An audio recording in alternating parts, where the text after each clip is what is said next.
Dracula versus Frankenstein. It's a match made in hell. Who doesn't want to see two of the most famous movie monsters going at it? Ever since 1931, when Universal made both Dracula and Frankenstein movies the same year, it seemed natural that both of them would be paired together. But with Universal, it never really happened. Karloff and Lugosi would be seen together quite a few times, and all Universal's classic monsters had their share of sequels. But never was there any kind of crossover until Frankenstein meets the Wolfman. Further sequels, House of Frankenstein and House of Dracula, focused on the Wolfman as the main character, while Dracula and the Frankenstein monster never interacted with one another. That didn't happen until Abbott and Costello meet Frankenstein. In this movie, Dracula controls the monster, but never do they fight each other. Instead, the Wolfman becomes Dracula's rival. Even when Hammer rebooted both Dracula and Frankenstein, they had plenty of sequels, but never did they share one movie together. The idea of a crossover in the Hammer universe would have been tricky. Undeniably, Christopher Lee would have had to be Dracula. But what about Peter Cushing? Would he play Dr. Frankenstein or Van Helsing? He couldn't be both unless they explain the two are long-lost twins. And if he's just Dr. Frankenstein, then seeing him with Dracula, it would just make you think he's Van Helsing. Finally, in 1971, there was Dracula vs. Frankenstein. It wasn't Universal and it wasn't Hammer. It was an independent, low-budget production, but at least somebody finally did it. And guess what? It's really bad. But it has a cult following. Originally, it wasn't even intended as a Dracula Frankenstein movie. Both monsters got added in after production had already started. And that's the impression you get, that it's several different films stitched together.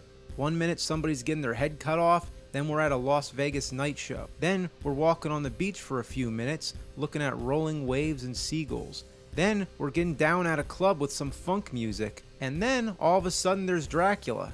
I was wondering if he's played by Frank Zappa, but really it's a guy named Zandor Vorkov. That sounds badass, but it's only a pseudonym. In fact, Karloff and Lugosi were pseudonyms too. Just an old monster movie tradition. Dracula doesn't have that hypnotic stare. Nope, he's always squinting and blinking. Come on, Lugosi would never blink.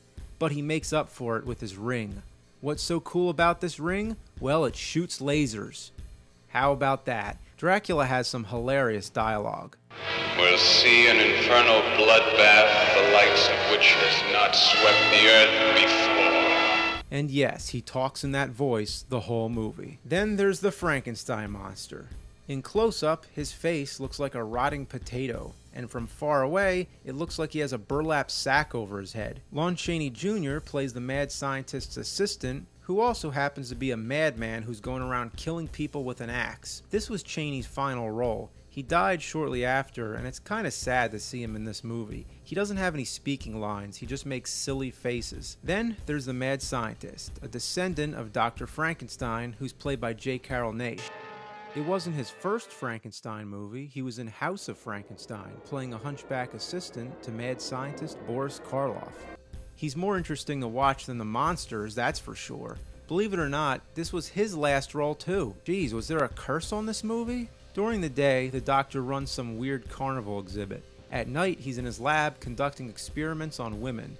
He's used their blood to invent some kind of serum, and Dracula wants that serum. Why exactly, I'm not sure, but part of the deal is that Dracula revives the Frankenstein monster and gives him to the doctor, so the doctor can use the monster to get revenge on another doctor who's played by Forrest J. Ackerman. Ackerman was one of the biggest monster movie fans to ever live. So let's cut to the chase. We want to see the monsters fight. When it finally happens, it's only a brief struggle. And why they're fighting anyway, who knows? At the very end of the movie, they fight again. But this time it's because the Frankenstein monster wants to save a girl who Dracula's holding hostage. Very quickly, the fight moves outside. From the well-lit interiors to the dark woods. Couldn't they have just stayed inside so we could see them better? The whole fight, they're in silhouette. After Universal introduced both these monsters in 1931, people had to wait 40 years to see this battle. And this is what they get? Well, Dracula starts tearing off the monster's limbs. Don't you think the monster would be the one using brute force? Already you can tell Dracula wins. Simple as that. It's not like King Kong vs. Godzilla or Freddy vs. Jason where the outcome is debatable. Here, there's no question about it. Finish him. Fatality. The review would have ended here had I not discovered there's another movie with the same title, Dracula vs. Frankenstein. It came out in 1969, some sources say 1970, but either way, it just barely predates the more famous version. So I sat down and tried to watch this thing, and would you believe? Dracula and the Frankenstein monster never fight each other. It's about aliens who resurrect two dead scientists and take over their bodies. One of them's played by Michael Rennie, better known as Klaatu in The Day the Earth Stood Still. Would you know? This happens to be his final role. Another great actor to fall by the Dracula vs. Frankenstein curse. The aliens, masquerading as the scientists, revive the classic monsters, Dracula, the Frankenstein monster, a mummy, and a werewolf who looks a bit like Michael J. Fox in Teen Wolf. The only monster fighting is between the werewolf and the other monsters. There's the werewolf fighting the mummy. I think it's too dark to tell, even worse than the other movie. Now there's the werewolf fighting the Frankenstein monster. You can see a little better, only because the lab equipment keeps exploding. There's fire, flashing lights, and sparks, so you might catch a little glimpse of the monsters every now and then. So why didn't they call it The Werewolf vs. Frankenstein? I scanned through the whole movie a second time just to make sure I didn't miss anything. I mean, it's so dark, for all I know, maybe Dracula did fight Frankenstein, but I'm pretty sure it doesn't happen. In fact, they don't even call the vampire Dracula. The title is a complete lie. A little more research on the internet shows that it was a German, Spanish, Italian production. How it could be all that, I'm not sure. But anyway, the original title translates to The Monsters of Terror, and in America it was called Assignment Terror. Trying to make sense of all this is my own assignment of terror. Then, it was released on VHS, and some fuckbrain decided to call it Dracula vs. Frankenstein. It's mind-boggling. Why'd they go through the trouble of making the artwork when that doesn't even happen? The artwork is far better than the movie. The VHS tape is horrendous. It's a terribly poor transfer full of jump cuts, and half the time it's pitch dark. It's unwatchable. Literally, you can't watch it. What am I looking at? What's happening? For all I know, Godzilla could be wearing a tuxedo, jumping on a trampoline, juggling the world's biggest turds. I don't know. I crank the brightness all the way up on my TV, and all I get are vague shapes. What's the most important thing about seeing a movie? Well, being able to see what's happening.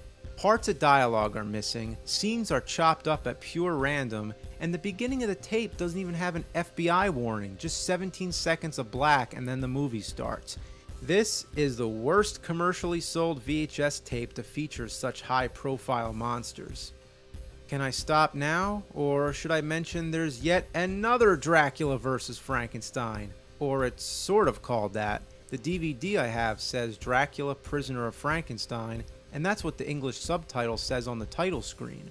But the Spanish title actually translates to Dracula Against Frankenstein. IMDb lists one of its titles as Dracula vs. Dr. Frankenstein, and it just so happens that it came out in 1972, close to the other two films. So that makes things even more confusing, and on top of that, it happens to be directed by Jesus Franco, who's made hundreds of exploitation films. So unfortunately, I can't ignore it.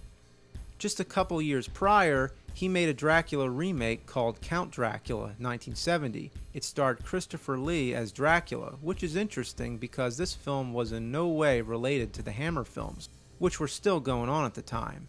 It was the first Dracula film to try and follow Bram Stoker's novel exactly, but it still deviates some. It's definitely not one of the best Dracula movies, but it's kinda unique. It's low budget, has lots of camera zooms, long periods without dialogue, and feels like a documentary at times, which gives it an authentic and gritty tone. But then he made Dracula, Prisoner of Frankenstein, or Dracula Against Frankenstein, or Dracula versus whatever the hell it's called.